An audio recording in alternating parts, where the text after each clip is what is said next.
Welcome. Oh, we've got a hot one tonight. It's Tuesday night. It's Tuesday night, and I feel all right. It's modern. It is modern. You're watching Top Deck Productions. My name's Taylor Gunn. I'm here with the handsome John Douglas. You are here with the handsome John Douglas. Give us a shout out on the chat just to let us know you guys are here and ready for some action. Honestly, if you're not ready for action at this point, there's the door. Get to stepping. Go kick rocks. Kick rocks. Yeah. Because we're bringing the action whether you like it or not. We've got Calvin Bryant piloting blue-green Merfolk, which just top-8'd the SCG Open. Ugh. Merfolk. You don't like Merfolk? No, I'm just saying that's the name of the deck now. Ugh. Oh. Merfolk. The old Ugg Merfolk. And just in time for winter. All the basics wearing their Ugg Merfolks. Yeah. That's not the exciting one we have on camera. What is this blue-white Emrakul? I don't know. Maybe they're just the blue-white control decks in this format could just get to 15 mana. That seems excessive. I don't foresee that happening. But who knows? Not me. Maybe we're just like polymorph Emrakul? Oh man, I love that idea. Like you snapcast in and then they polymorph their Emrakul. Either way, I don't see it faring very well against this Merfolk deck, which can put up quite the clock and doesn't really care about this Wall of Omens. Yes. All right, Calvin wisely setting up his dice on deck tech for Aether Vial every time. He's got the Cavern of Souls, and this is going to allow him To cast all the greenies. all the greenies and to avoid just 100% of counter spells. Absolutely. I'm a little bit disappointed that the good Merfolk in Ixalan that made the cut here were green and not red, so it couldn't make a red fish, blue fish joke. Oh, man. It's kind of disappointing. But here we are. Sometimes things don't work out, and we just have to play our Silver Gal Adepts and draw cards and hope for the best. Yep. I'm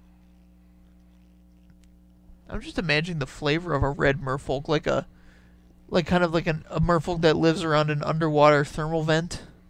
Yeah. Just like some Merfolk barbarians. Merfolk barbarians? Yeah. Wow, that's intense. Absolutely intense. See those guys messing some pirates up. Sure. Alright, so we've got some spirits on the blue-white side. No black mana for the flashback. Looking at an Emrakul in his hand, too. I don't know how he's going to cast it. One day. One day we'll find out.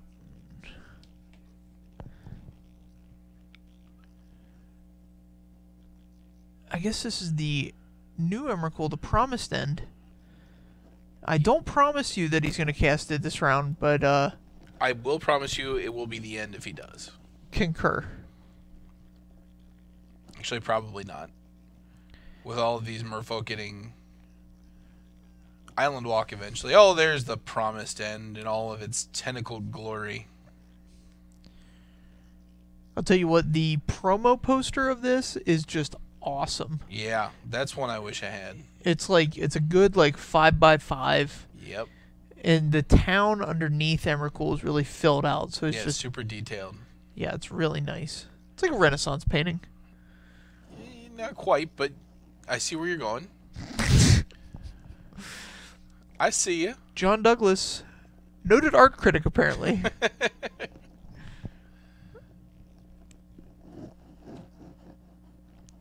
All right, let's see what Calvin draws, because we don't have any idea what's in Nathan's hand.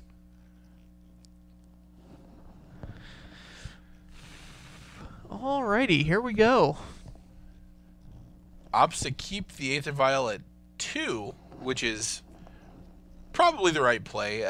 He's already got a Regery out, And pretty much everything that Calvin plays from here is going to be a 2-drop. Such Yep. as the Lord of Atlantis. So now all these guys are island walking. Good Lord. Here's 9. At least. Nathan could have Path to Exile. Holy Day. He can't scour the wreckage yet. He does not have 2 white to scour the wreckage. Yeah, that's not possible. I had my wreckage scoured in Standard. Oh, yeah. Won that game. That's a very real thing. I also have never lost after having my wreckage salvaged. Oh, is it salvaged? Yeah. Salvage the wreckage. Maybe. I don't know. Who even knows? Keshgar, yeah. Odds are good for some Abzan or Jund. Settle the wreckage. Is it settle the wreckage? It's settle the wreckage. I knew it. You do something to the wreckage. You Path to Exile all your guys. Yep. It's real nice. You ramp your opponent into the Scarab God. So Calvin took the opportunity with no blocks to Phantasmal Image his Lord of Atlantis, and that's going to... And now we're looking at a Narset Transcendent. Here's a Planeswalker. This is that Nathan can cast. He can cast this one. It's in his graveyard, apparently. So he can't cast this one because it's in his graveyard. Right. That card won't probably not hit play this turn. We're not going to see that this one. Game. Here's Time Warp. Let's do the Time Warp again.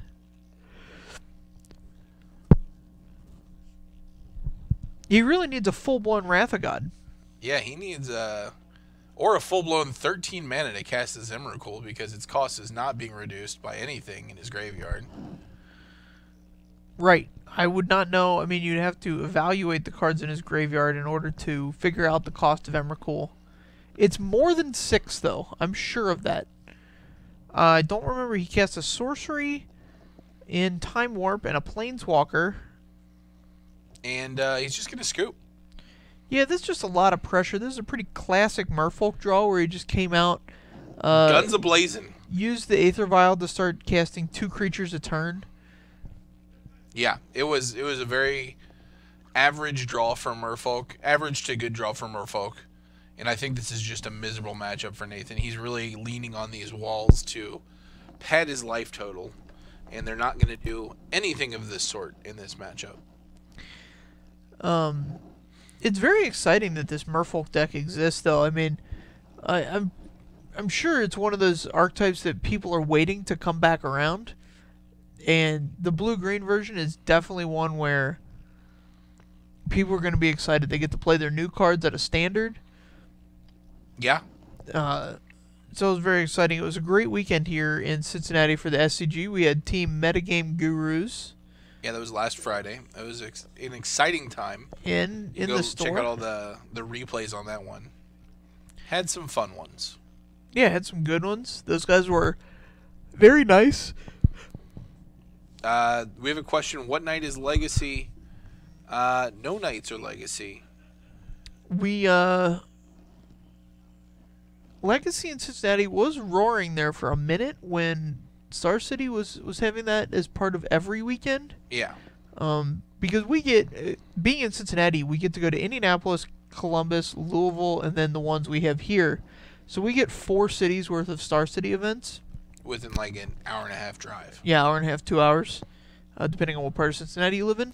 Sure. And so Legacy was huge here because you could play it like, 6 times a year, 7 times a year if you're lucky. So it was well worth having a Legacy deck. But when they stopped providing it every weekend, it became not as popular. Right. And so you just don't see it locally anymore. There's still some aficionados locally, but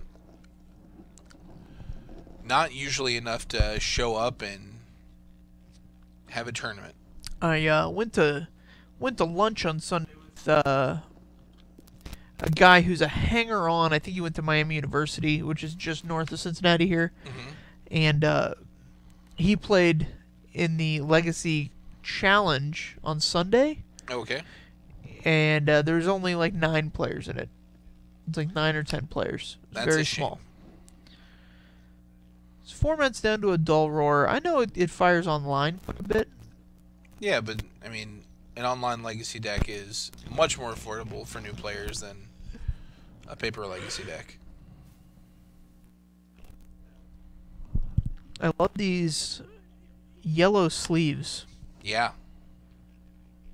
Very bright, vibrant. Let's see how Nathan does on the play here. Yeah, Nathan on the play. Really have no idea what's in his hand, but it looks like he's keeping it. And Calvin probably knows that he has to get that kind of start again where he has just any Cavern kind of and aggression. or Aether Vial are huge. Yeah, both seem very strong here. Because Nathan has islands, once his creatures are in play, Mm-hmm. they're maximum value already. He doesn't need the Spreading Seas or anything to like disrupt any of Nathan's plans. Thoughts on a no restricted list Legacy format? Rather die. Rather die. I mean, it's a straight die roll, isn't it? So like there, you roll the die, and then it's whether or not your opponent has Force of Will. The Storm deck is just insane. No.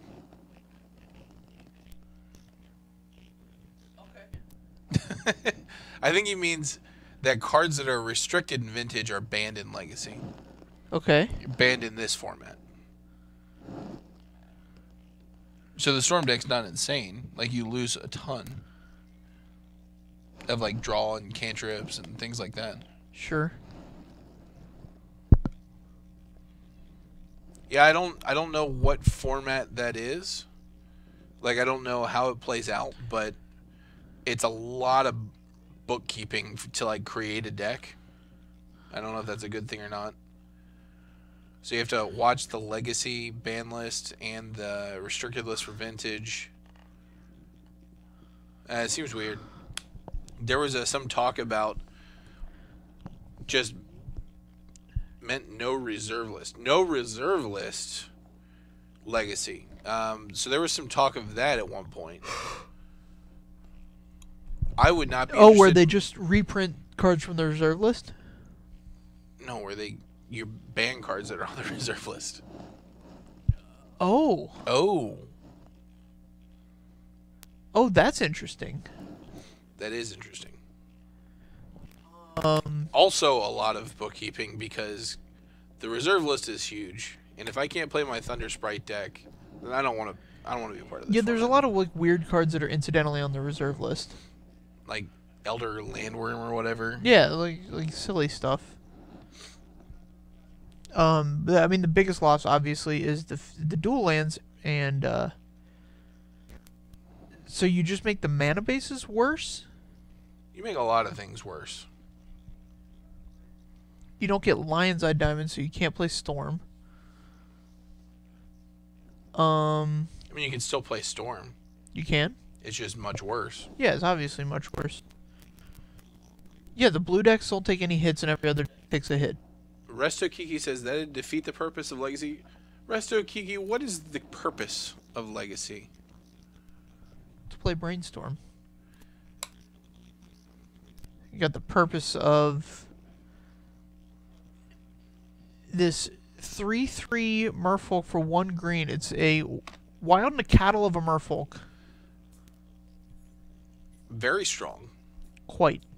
He took a little hit on tempo to play out the Aether Vial on turn 1, but because he doesn't have a Cavern, that's probably the right call. From now on, doesn't have to really play around counter magic unless he wants to start jamming 2 Merfolk a turn, which I would probably do.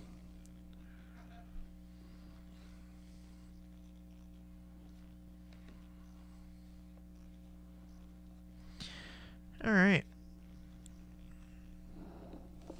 So Nathan has getting to the trials here. It looks like is That's that a or is that Gideon Gideon Jura. Jura? Okay. He has a lot of things in hand, but it's what's on the board that's important, and that is the island. Right.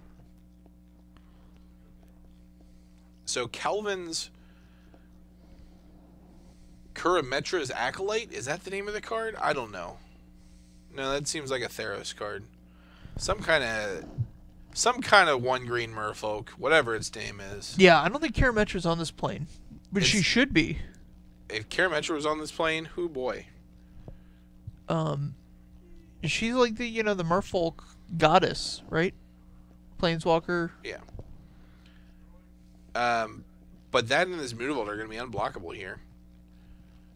Hangerback's going to do a good job of sitting in front of this Lord of Atlantis for a turn, I guess, or 2 turns. Yeah.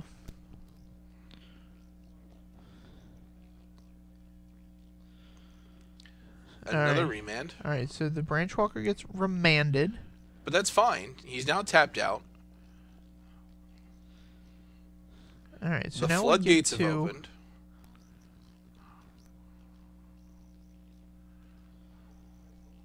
I don't know why we did this pre-combat, but here we are.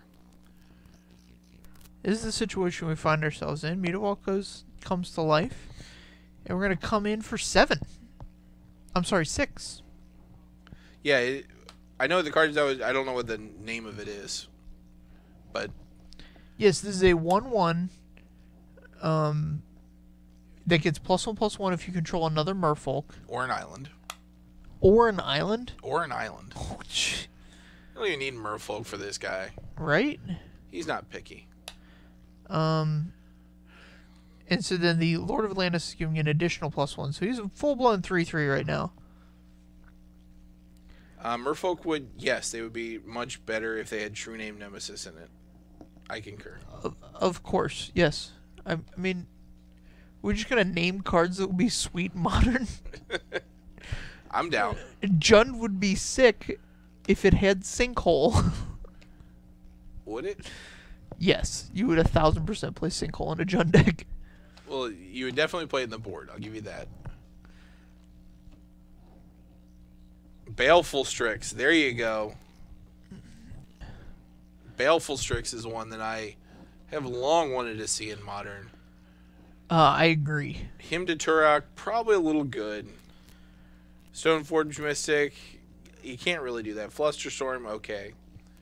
Jace the Mind Sculptor, calm down, Billy. Calm down. So we're on turn 5 here, and okay, this is a Gideon of the Trials. This one is of the Trials. So it's going to get the plus. I imagine it targets the Branch Bender. As Branch Bender is the biggest boy on the board. Yeah, it's a little bit awkward because I think he just has enough to kill him through that. We know there's a Lord of Atlantis on top. Right.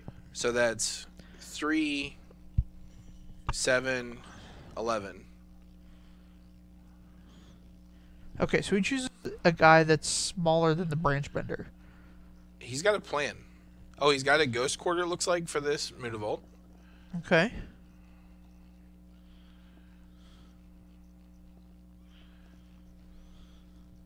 I think you make him Ghost Quarter the Mutavault anyway. Oh, yeah. You make him do it. You make him do it. Moat. Come on, man. Really. So we've got one in hand and one on top of the library. Get a counter on this guy.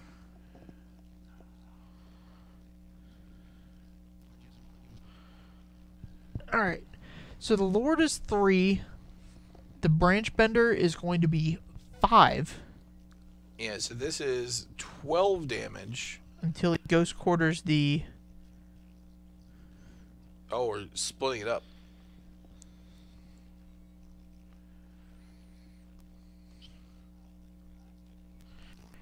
Alright, so the Gideon is not going to die here. It's going to...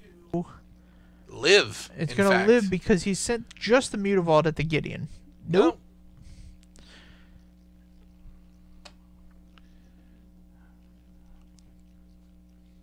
3 life. We opted to not... I guess we couldn't technically kill him, but... You know what? I don't know. So Nathan goes to 3 here, and he's going to leave the... Yeah, Mood is a 4/4, but he could have just Ghost Quartered it. I think what he's doing is he's shooting for a Time Warp. I don't know if he's like the full-blown Chain the Time Warps deck, Narset's part of that combo where you just, it's not really a combo, but like you just have a density of take an extra turn effects. Right. And Narset gives 1 rebound, so it like doubles up, and you can. Oh, I get it. You can generate a situation where your opponent just doesn't get to take another turn. It's very clever. Clever is a great adjective. He also did not put a counter on Hanger back. He's happy with his Hanger back on 1. He doesn't ask a lot from his artifacts. I don't know that he had an opportunity. Did he? He had a turn there, yeah. When he didn't Ghost Quarter the Mutavault.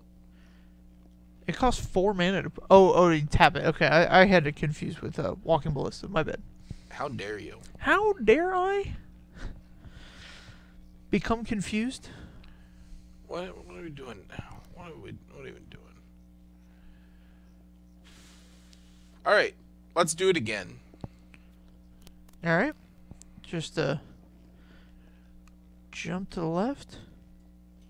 Drew a land. He's got a Nameless Inversion in hand. So he can cut down one of these lords, but he'll really need to cut down both of the lords if he wants to do some actual blocking. I mean, he's only at 2, so he's got to do a lot of work here. He's got to get... I mean, he needs a full-blown Wrath of God. Okay, this helps. So what Gideon Jur is going to do is going to make all the creatures attack him. Sure.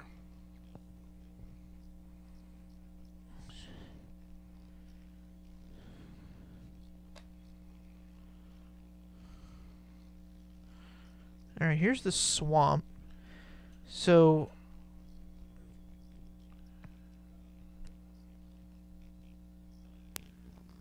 he's just checking that this Nameless Inversion is actually going to kill these guys.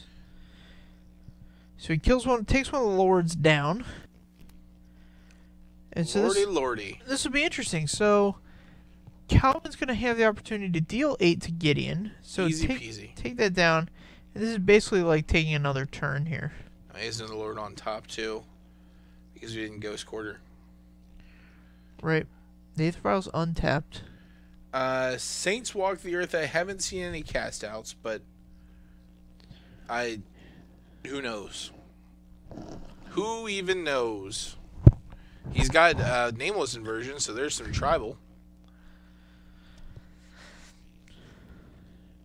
Yeah, maybe he's on like the Gideon tribal, and he's like, oh, tribal. Nameless Inversion is also creature type Gideon, right? There you go.